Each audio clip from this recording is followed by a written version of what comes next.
Resident Evil 7 is one hell of a horror game. The Baker family, their twisted mansion, the moulded, limb decapitation, Mia changing from loving wife to murderous wench in the blink of an eye. It was a huge change from recent Resident Evil games, but it could have ended up being very different.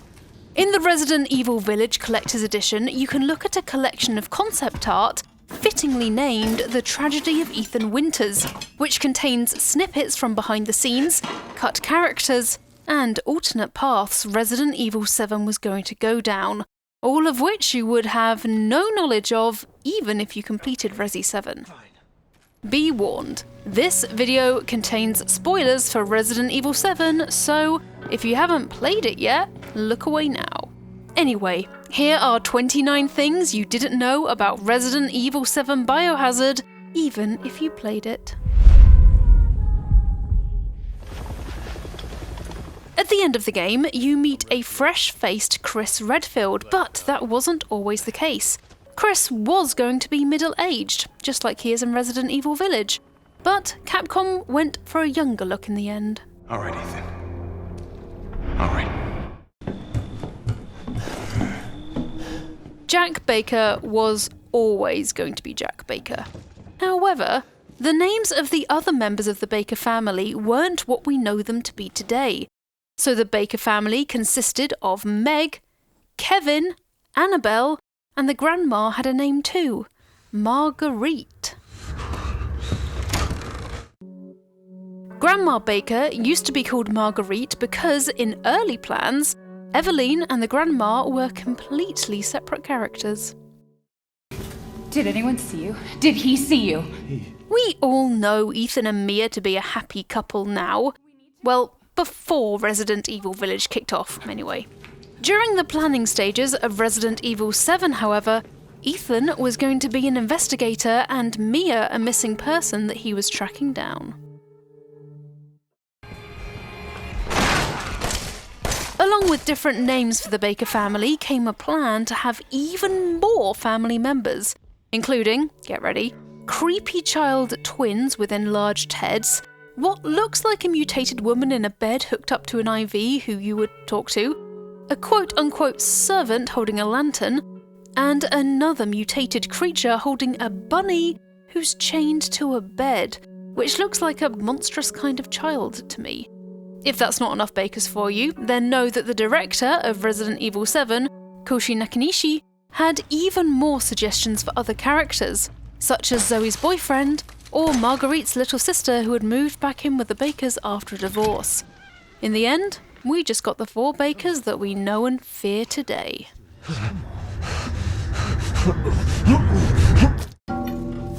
Sleep well, darling? In early drafts, each member of the Baker family was dressed in outfits that associated them with a different colour. Jack was yellow, which you can still see in his outfit in the final game, Marguerite was purple, Lucas was blue, and Zoe was red. Judging from the final outfits each character wears, the team went for more desaturated, dulled colours for the family, perhaps to blend in with the old, oppressive Baker house. I'll be okay here for a few days, at least while till we can get him into town. I told you to get out! It's mine! Marguerite was going to have a huge centipede thing coming out of the back of her head, but this was got rid of, presumably to make her look more human. And then, when she does vomit bugs onto you, it's even more disgusting and unexpected. Ugh, anyone got some Raid? You don't need nothing else. Now eat your goddamn supper! After the Baker family got winnowed down to the 4 we know now, there was actually one extra member who ended up being cut too. This was a young boy who was about the same age as Evelyn, named Remy. He wasn't included in the end though, possibly because Remy might have drawn attention away from the core creepy child of Resident Evil 7, Evelyn. They're mine now. Jack's glasses were a key focal point for his character during early development, and they definitely add to his father persona as they make him look a bit older. I mean, if you think back to his boss fights, he does keep those glasses on for a remarkably long time. Unlike Mr. X's hat, you can't even shoot them off.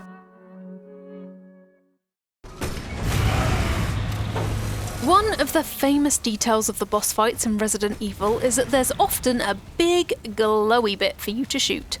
Well, when mutated Jack's boss fight was being visualised, this design ended up being scrapped as it didn't have those instantly recognisable weak points and made Jack look a bit too human. Instead, we got this, with all those grotesque, brightly coloured eyes to hurl bullets at.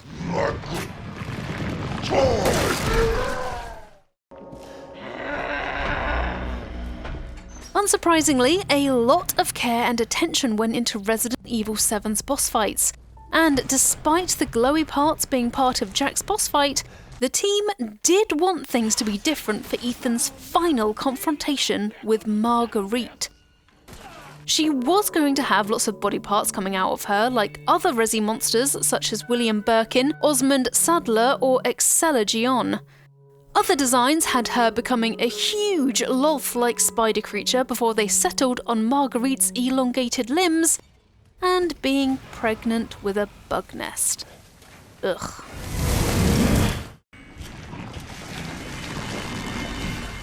The name Molded comes from a combination of the words mold and transformed. It was chosen because Capcom wanted it to sound like the enemy names had been thought up by the bakers themselves. Molded are created by the following process. Victims are imprisoned in baths covered with chicken wire and are covered with mold while still alive. Then, after 2 or 3 days, they emerge having turned into molded. Here's one I made earlier. One of the types of white molded was going to be based on a woman, with tentacles on its head resembling hair, plus a xenomorph-like appendage that extended out from the mouth. Ethan could have had an antibody gun, which would have been especially effective against the molded. Presumably, it would have calcified them like the final boss fights for Jack and Evelyn, but the gun didn't end up being included in Resident Evil 7. Maybe we'll see it in a future game.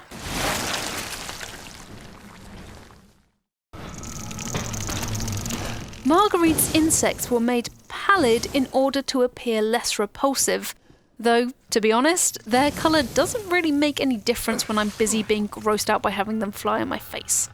They're also based on insects found in real, abandoned buildings in Louisiana that the team found while scouting locations to base the Baker house on. Concept art for the house reveals that the Bakers were going to keep a terrifying monster in the basement that was fed using a feeding hatch/cage. A cage big enough for a person, as a matter of fact. Best not to dwell on that too much. Tonight on Sewer Gators, another worthless fucking shithole. Happy? Ethan was going to get his flashlight from Andre's body in the guest house basement, who was the unlucky producer of Sewer Gators that you meet and swiftly wave goodbye to at the beginning of Resident Evil 7. In the end, Ethan came prepared to the Baker house in the final game with his own equipment, including a flashlight. Good thinking, Ethan. The team wanted to have a windmill in front of the Baker mansion, but their later research showed that there are no windmills like that in Louisiana, so they had to scrap it. The Baker house was envisaged to be surrounded by empty land, but with so much space around the house, it just didn't feel scary enough. So instead, the Bakers were moved to the bayou, which does give the house a sense of claustrophobia as you're hemmed in by a very thick swamp. This talisman that Jack made out of a cow head and legs was based on images of mold, bacteria, and cells, which hints right at the beginning of the game about what's at the very root of the Bakers' behaviour and kidnappings around rural Louisiana. Rise and shine, sleepyhead. It's time for supper. In this famous dinner scene, the table used to be a square.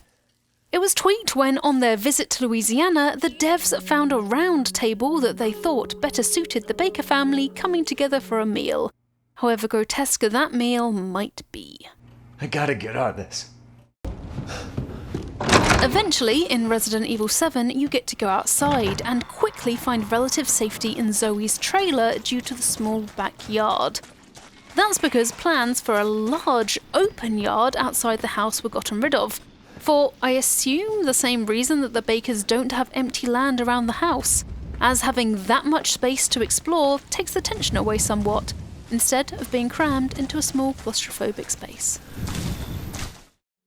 Speaking of Zoe, her room was going to be in the main house, which Ethan would have to save her from, and it had a Louisiana folklore feel to it, complete with fairy lights and plenty of draping cloth. The old house that Marguerite takes over with her insects was once situated on solid ground, but was flooded by a hurricane, which is why it's separated from the main house and all boarded up. The devs wanted to show that the Bakers had been hit by hurricanes in the past, so that's why in the Daughters DLC, you can see that they already know what to do before and after a hurricane hits. I need to check on the boathouse. It was half on the water last I looked. Yes, Daddy. The developers wanted Lucas's section to feel like a nightclub, hence the neon lights and UV paint. The aim was that it would vastly contrast with the Baker house and confront the players with a different experience compared to what they'd been through so far. But it wasn't easy, as the devs admit it was tricky getting the right balance between crazy and comical due to Lucas's avant-garde interests. Tick-tock, tick-tock, tick-tock. What do you say? Lucas is different. That much isn't hard to figure out. He's less single-minded than Jack and Marguerite because the mold infection doesn't actually have a very strong grip on him. That's why he's able to heal but doesn't mutate horribly, and why he's filled with recognizable human emotions like hopelessness, joy, and a desire for destruction, in contrast to his parents, who occupy themselves with hunting down new members for Evelyn's quote-unquote family. It's gonna be fun. Just you wait. When you're on the boat going to the shipwrecked tanker, Ethan was going to have another boss fight with Jack. The tanker shipwreck was meant to give the players a renowned sense of fear, as it was a huge change of pace from the excitement of the fights and puzzles in the Baker house, being a much larger industrial environment to explore and survive in. By the end game, it does feel like the developers were worried players would have got too used to the Baker house, hence why the visit to the tanker was included. And there we go, that was 29 things you didn't know about Resident Evil 7, even if you played it. If you enjoyed the video, thanks very much, and don't forget to like and subscribe to Eurogamer, as we have a new video out every single day. Why not follow us on Instagram too, and you can find us on there at Team Eurogamer. Now, if you'll excuse me, all this talk of the Baker house means I'm going to go and watch some videos of abandoned houses being explored, so I'll see you next time.